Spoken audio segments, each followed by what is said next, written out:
आप सभी को जय मसीह की आज की इस नए दिन में आप सभी का स्वागत करते हैं। हम आशा करते हैं कि आप सभी प्रभु की कृपा से अच्छे होंगे। तो चलिए दिन की शुरुआत करने से पहले वचन की ओर ध्यान देंगे। प्रेरितों के काम 3 अध्याय 8वां वचन। वह उछल कर खड़ा हो गया और चलने फिरने लगा और चलता और कूदता और परमेश्वर की स्तुति करते हुए उसके साथ मंदिर में गया। मेरे प्रियो, यहाँ पे परमेश्वर के वचन में कुछ इस प्रकार से लिखा है। देखो, वो एक मनुष्य यहाँ पे उछल कर खड़ा हो गया, चलने फिरने लगा और चलते कूदते परमेश्वर की स्तुति करने लगा।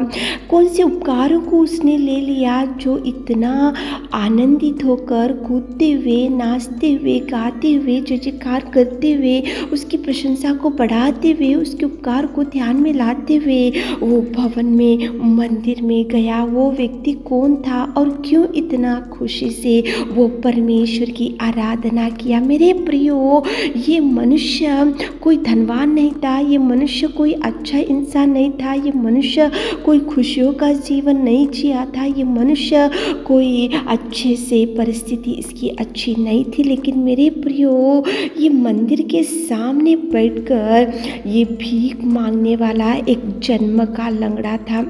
उसकी जिंदगी एक लंगड़ेपन से और एक भयंकर दुर्दशा में, भयंकर बिगड़ी हुई परिस्थिति और एक तो मंदिर के द्वार में बैठकर वो भीख मांगते हुए उसकी जिंदगी को वो गुजरते हुए रहता था। भयंकर दरिद्र स्थिति में था। लेकिन एक दिन वहाँ पे जब पतरस, जब प्रभु का दास पहुँचा, तो वो भीख मांगने की आदत उसकी थी, इसलिए वो पतरस को भी भीख मांगने लगा।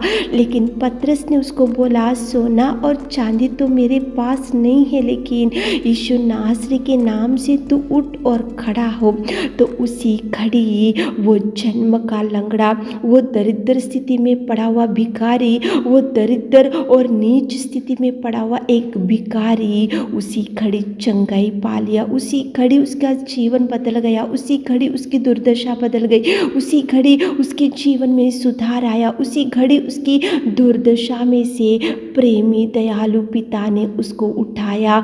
मेरे प्रियो, पड़े हुए परिस्थिति में से जैसे ही उस जन्म के लंगड़े को परमेश्वर पिता ने उठाया, तो मंदिर के सामने भीख मांगता हुआ, दरिद्र स्थिति में पड़ा हुआ वो व्यक्ति, वो मनुष्य परमेश्वर की पढ़ाई करने लगा, परमेश्वर की आराधना करने लगा, परमेश्वर की ऊंचाई करने लगा, परमेश्वर को जय जयकार करने लगा, परमेश्वर पिता की बड़ाई और आराधना करने लगा। क्योंकि उसको मालूम हो गया कि मेरी ये बिगड़ी हुई जिंदगी, मैं तो जन्म का लंगड़ा हूँ, मेरी दुर्दशा, मेरी भीख मांगने की जो आदत, मैं तो एक भिखारी हूँ, लेकिन यीशु नासरी ने मुझे चंगाई दिया। इसलिए वो यीशु नासरी को धन्यवाद बोलने के लिए वो मंदिर में जाकर बैठा। मेरे प्रियो, आज तो प्रभु परमेश्वर का आराधना करने का दिन है। आज तो प्रभु के किए हुए उपकारों को याद करते हुए उसके भवन में जाने का दिन है। आज तो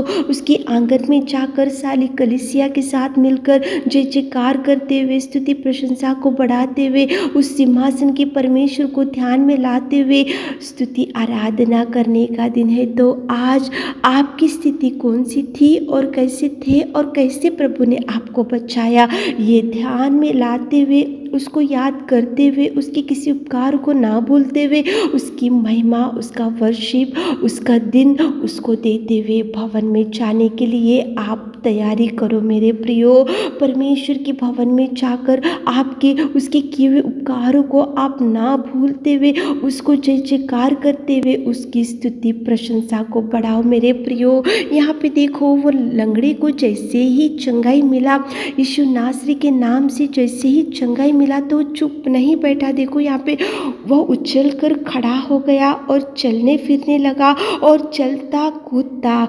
परमेश्वर की स्तुति किया। कितना सुंदर प्रेमी परमेश्वर पिता आज की सुबह के समय में परमेश्वर की कैसी आराधना किया। उस जन्म के लंगड़े ने वो आपके सामने लेकर आ रहा है। मेरे प्रियो, देखो बहुत बार ऐसा होता है, परिस्थिति अच्छी रहती है, अच्छा हेल्थ रहता है और देखो सब सुधार परिवार में रहता है, खुशियों का जीवन जीते ही रहते, लेकिन परमेश्वर के भवन में जाकर आराधना करने के लिए बहुत पीछे हट जाते हैं। लेकिन ये व्यक्ति यहाँ पे पीछे नहीं हटा।